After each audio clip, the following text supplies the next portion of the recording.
Hi. In one of the videos, I mentioned the right tone we use in English. Polite English is another one. Now, you see, when we learn a new language, the usage might sound rude to especially native speakers, though you weren't. If you are having trouble getting people to respond to your requests, or seems like things you say often cause offense, might be that people are perceiving that your language or English isn't polite enough. It's not just excuse me, thank you, or sorry. Do you know that you can be polite by using different phrases in English?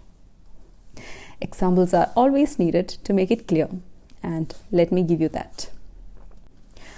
If you are not impressed with something, normally tend to say, I don't like so and so. It's always a negative way or negative tone or not very soothing to hear. Say like when you review a work, when you are asked to check on some designs, instead of saying, I don't like the colors used on this design, it sounds a bit more polite when you say, I'm not too fond of the colors in this design. Or another way is, I'd prefer to use different colors in this design. Polite English is crucial if you are learning English for your job or career.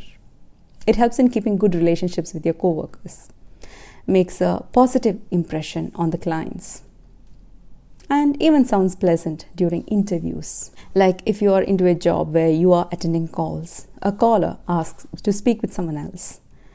Do not reply by saying, wait. Instead ask, can you hold please? And that's a polite way.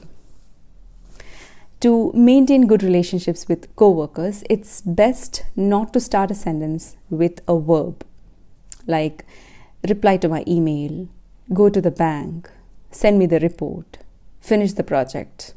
Instead, request with the phrase by adding could you or could you please. Could you send me the report? Could you please reply to my email? And so on. Suppose you are at a restaurant. The waiter comes to you. It's often considered a bit rude to request someone or something using the words I want. So instead of I want a cup of coffee, try telling the waiter, I'd like a cup of coffee, or I'd like one chicken burger, please. You will get what you want with a smile. Even when someone is completely wrong and you know it well, try to avoid saying you are wrong. You can humbly say it. I think you might be mistaken.